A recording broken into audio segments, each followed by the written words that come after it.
Sam Darley here, and now I'm going to talk to you about the AFC North. The Cincinnati Bengals had a down year last year.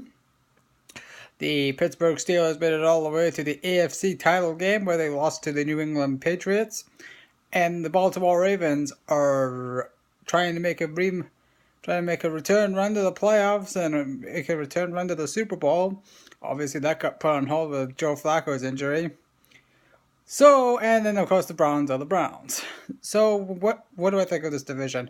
I think when you look at this division, it's realistically Pittsburgh, Baltimore, and if Cincinnati rebounds nicely, I think Cincinnati's a serious threat. You got three teams that could potentially make a Super Bowl run. Now that's very tough to do in the league when you got so many good teams in especially, well, you got so many good teams. But this is one of the strongest divisions in football. It's one of the most knock your teeth out physical style of divisions. All three teams are physical. All three teams are tough. The question now is who will win this division. Much like the NFC East, I always think it comes down to the matchups, like the Ravens versus Steelers, the Ravens versus Bengals, the Bengals versus Steelers, so on and so forth. I think, to me, Pittsburgh has got the upper hand with Le'Veon Bell healthy, Big Ben healthy, Martavis Bryant not get suspended, and Antonio Brown. They haven't gotten all four of those guys on the field together much in the last couple of years. They hope to have all four of them healthy and out of trouble and on the field, because if they are, they're going to have one of the more explosive offenses in pro football. The question mark is the defense. There's not the steel curtain anymore. They're still a solid defense, but they're not that hit you in the mouth type defense. They're not that rough physical, oh, you don't want to go up against them type defense. So it's not the Steelers of old. It's a much different Steelers team. It's a run and shoot type team. Big Ben came back for another year. He was contemplating retirement, but I honestly think outside of New England, Big Ben probably saw still an opportunity to get to the Super Bowl, and probably thinks he still has a chance to win the AFC. But what's funny is I go back to that playoff game against the Chiefs, and I really believe that if Kansas City had a better quarterback, much like New England's matchup with the Texans, I think Kansas City would have won. Kansas City had left a lot of plays on the field. They left a lot of chances to score points, score touchdowns. Pittsburgh wasn't really explosive offensively. And obviously no Martavis Bryant because he was in trouble with the league and the Steelers. Now he was serving a 1-year suspension. Now he's back. And obviously got Le'Veon Bell holding out for more money. And he should. He's easily one of the top 5 backs in the league. He's one of the best players in the league. He can hurt you in the receiving game as well as the run game. He's very much a bigger Arian Foster, if you ask me. He's very patient. He's not lightning quick, but he's very patient, and he waits for his opportunity to strike and make a big play. Now, with Pittsburgh, I think, like I said, it's their defense. And I feel the same way, although I think it's more of a concern for the offense, and that's the Baltimore Ravens. The Ravens had a ton of injuries last year, and it really set them downwards, kept them out of the playoffs. It's not the Baltimore Raven way. They're all saying play like a Raven. I think the Ravens will be back in contention if Joe Flacco could stay healthy. He's now out 6 to 8 weeks with a back injury. They've got a very good young defense. They've got John Harbaugh is a heck of a head coach. He gets the most out of what he's been given, and so realistically, I think the Ravens are a very good team. They should be back in the mix. And there's no reason for them to think that they couldn't contend for a Super Bowl. I mean, again, New England's the top dog in the AFC. If you can beat New England, you are very likely going to win the AFC. It's just my little take on it. But I do think Joe Flacco's injury really puts a here we go again type thing in the minds of the Raven fans. But no worries. I think if Joe can get healthy for the regular season and be there when it matters, they'll be fine. The question marks I have for the Ravens is, can they run the football?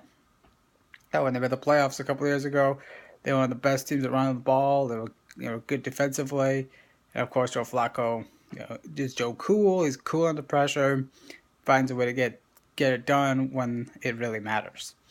So for Baltimore is what's their run game situation looking like? And like I said, can they stay healthy? They had a bunch of injuries last year. Steve Smith retired. Regretfully so. He was a very entertaining receiver. But I certainly think that Baltimore is back in the mix if they're healthy. Cincinnati, same deal. I think they had a ton of injuries. Tyler Eifert was out for a long period of time. AJ Green struggled with injuries, and Andy Dalton was Andy Dalton. Meaning he struggled quite a bit last year, and quite frankly, compared to the MVP caliber season he had a couple of years ago. And he's going to have to return to that kind of form. I do believe on some level the Bengals tanked to try and get Marvin Lewis fired. Yes, things like that happen. But a team doesn't want to play for a certain coach, like the Texans with Gary Kubiak. If you think the Texans could go from 12-4 to 2-14 in 1 year because they like Gary Kubiak, you're wrong. They tried to get him fired and it worked. In Cincinnati's case, they tried to get Marvin Lewis fired and it didn't work. They got Marvin Lewis back. They want to try and make it to the Super Bowl. He hasn't won a playoff game in years. That Bengals haven't won one at all in forever. Andy Dalton hasn't won one in his career. And like I said, in the biggest moments, I think the Bengals fold. So now, for me, it's about can the Bengals handle pressure? Will they ever be able to handle pressure? And can they be disciplined defensively? Because a couple of years ago, they could have won against the Pittsburgh Steelers in the playoffs. If you remember, they really put themselves in a bad position. They essentially gave Pittsburgh a chance to win that game by letting the Steelers get into their heads and knocking them physically. And causing Pac-Man Jones and Vontaze Burfict to seriously almost put guys like Antonio Brown and Big Ben Roethlisberger out for intentionally injure them and hurt them. It was a very dirty game at the end. It was very physical, very nasty, but I thought Pittsburgh got in their heads, and I think if Cincinnati can get out of their heads and be disciplined, I certainly think they can be an 11-12 win team. But again, for Cincinnati, is can they handle the pressure of a big game, i.e. can they win in the playoffs? So, Andy Dalton, like I said, he struggled much of last year, but again, you can put some of it on the injuries to Tyler Eifert and AJ Green. They've got a very talented roster. There's no question about it. A lot of people at ESPN think it's one of the best rosters in the league, and they're very much right to think that way. They are a very good defensive team. They're very good offensively. The question still remains is what are they going to do when it comes to the playoffs? The team hasn't made the playoffs in forever. In fact, hasn't had a winning season in quite a while is the Cleveland Browns. And the best thing the Cleveland Browns have done this offseason is literally hand the Houston Texans an opportunity to find their franchise quarterback. They took Brock Osweiler off of Houston's hands, and they gave the 12th pick to Houston, which led to them picking Deshaun Watson. So Cleveland may have fixed one franchise, but really put themselves in deeper of a hole themselves. They don't have much of a quarterback competition. I thought they should have held on to Robert Griffin III. It's hard to really say you can be worse than 1-15, but yes, you can be worse than 1-15. It's called 0-16. They're not very good defensively. They've got a lot of holes on the roster. Really weak offensive line. To me, Brock Osweiler, it should be Brock Osweiler or Kessler, or Cody Kessler. And I think honestly, if Cleveland is serious about rebuilding, they need to rebuild around one quarterback, and I think Kessler can be that guy. I think if they held on to RG3, again, I don't think RG3 could stay healthy behind that offensive line. They had a bunch of injuries at the quarterback position, most notably RG3 and Kessler, and they ended up going to their fifth and sixth string quarterback at the end of last year because they had so many injuries at the quarterback position. So what did they need to do? Address the offensive line. They really are a rebuilding team, and I think they're going to start doing it the right way under Hugh Jackson if management doesn't fire him after this season. That being said, I think Brock Osweiler and Kessler are the two strongest candidates to be their starting quarterback. Neither one of them is going to lead them anywhere. But you never know. I mean, Brock the thing with Brock Osweiler in Houston is not the talent. He's got talent. He does. He had some really good games in Houston.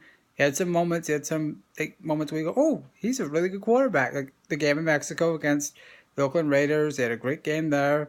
The comeback against the Colts. I mean, he's had moments. But the problem with Osweiler is I don't think he applies himself enough to be a really good consistent quarterback in the NFL. And that's kind of the thing is, will he apply himself? He's constantly blaming others. He's not really. It's when he struggles, it's we've got to play better. Not he doesn't hold himself accountable, and that's the thing about a quarterback. Above everything, talent wise, a quarterback has to hold himself accountable when he himself doesn't play well. So, like I said, they don't have much. They don't have much talent around the quarterback position. They don't have much talent at all. I think they'll probably win. You can't win one game 2 years in a row. It'd be crazy. Some way, I think they'll probably win 2 or 3, maybe 4. If somebody, I mean, if they catch somebody napping or somebody has a major injury. And I mean, it would be really something if Hugh Jackson put Brock Osweiler in and they somehow won 6 or 7 games. They're the weakest team in football, and like I said, they've really helped the Houston Texans. And but I think it's between Kessler and Osweiler. I think a lot of things about Brock is it's just ego. It isn't willing to check his ego at the door. If he is, I think he'd be a solid player. I mean, the Denver Broncos took him in the second round for a reason. And there's a reason they wanted him to be the successor to Peyton Manning. But of course, he's a spoiled little brat. And he didn't return any of John Elway's calls. The whole mix-up there. And he had some nice talent around him in Houston. And DeAndre Hopkins went from an all-pro receiver to probably to one of the worst receivers in football in the wink of an eye. But then Tom Savage got in, and all of a sudden Brock looked good again. Hopkins looked good again. So really, it's just he puts off his teammates. If he could not put off his teammates and really apply himself, I think he can be the starting quarterback for the Browns. And I think he can lead that team to 5 or 6 wins. Not very much impressive, but it's far better than what they did last year and what they've done the last couple of years. Although they won 7 games with Brian Hoyer at quarterback, led by Mike Pettin. So, the team I'm picking in this division is going to be Pittsburgh because of their offense. I think the Ravens, if they can get their offense sorted out and could stay healthy, they're going to be in the mix. The Bengals, if they're not intentionally trying to get Marvin Lewis fired, which I think they are, they'll be back in the mix. They've got a good defense. They've got one of the better rosters in all of football. Can they handle the pressure? Can they get it done when it matters most? And could Cleveland start trending up? They've been the laughingstock of pro football for a while, and I think it's time that they stick to one quarterback, really build around that guy. So it's a team that I'm interested in seeing if they can grow like Oakland did, like the Raiders did. The Raiders got Carr, and now they're back now they're back. So can Cleveland be either respectable or be, heck, even a solid team in the next couple of years? That's something to be seen about. You can't be in the top 5 of the draft every year unless you're Jacksonville or Cleveland. You eventually got to start trending up. And I think this has got to be the year where they've got to start showing signs that they're a pro football team, and 2, that they're starting to trend somewhere. Because treading water in mediocrity is just not good. It's not good for the league either. To have a couple of teams that can't seem to grow, can't seem to trend upwards. Because when it's the same teams in the top 5 of the draft, it's kind of embarrassing that they can't even win more than 7-8 games a year. We'll see what happens, but Pittsburgh is my pick to win this division. Thank you for watching.